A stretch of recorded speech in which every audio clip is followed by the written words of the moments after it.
Coastal North Carolina is once again on alert.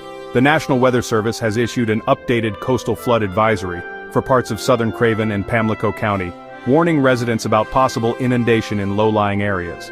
So, what does this mean? Who's at risk and how can you stay safe on the roads and in your homes?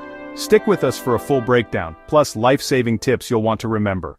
On Tuesday, September 9th at 4:01 p.m., the National Weather Service office in Newport and Morehead City issued this advisory, effective until Wednesday at 11 p.m.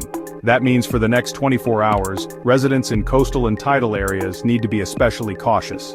Here's the situation. Up to 1 to 2 feet of flooding above ground level is possible in low-lying areas near shorelines and waterways. While that might not sound like much, it's enough to cause shallow flooding in parking lots, parks, and even homes close to the waterfront.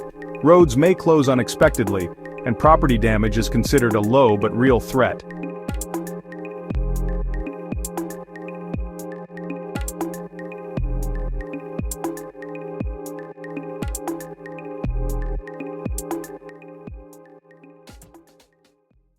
So, what should you do if you're in one of these flood-prone areas? The NWS has some very clear safety steps. Move to higher ground if you're camping or living in a low-lying spot. If told to evacuate, do it immediately. And don't forget to lock your home. If you have time, disconnect your utilities and appliances to prevent damage. And most importantly, avoid basements or rooms where outlets or cords are submerged. If you hear buzzing, crackling, or popping sounds, that could mean the water is charged with electricity. That's a red flag. Get out immediately and call 911. One of the most common and most dangerous mistakes people make is trying to drive through floodwaters. Here's the reality. Just 12 inches of rushing water can sweep a car off the road. Even 6 inches can knock a person off their feet. So if you see a flooded roadway, don't risk it. Don't drive around barricades and don't assume shallow water is safe. Flash floods are powerful, and the water can hide road damage or debris underneath. But what about when you do have to drive in heavy rain? Here are the NWS's top tips. Switch on your headlights, even in the daytime. Stick to the middle lanes. Water pools at the edges of the road. Avoid puddles. They can cause your vehicle to lose control. Keep your distance from trucks and buses. Their spray can reduce visibility. And if the road ahead looks flooded, U-turn and head back. Never gamble with rising water. Another risk in wet conditions is hydroplaning.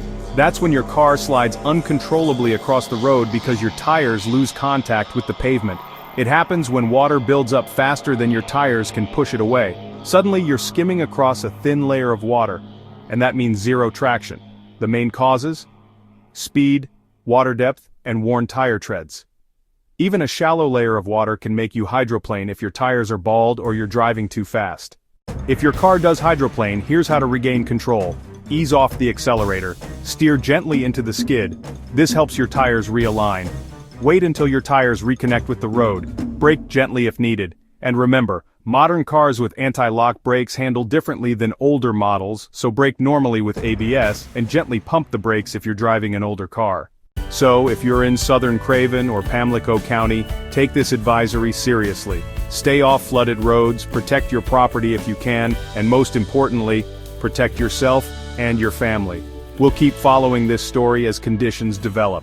If you found this video helpful, please like, share, and subscribe so more people get these safety updates. And remember, when in doubt, turn around, don't drown.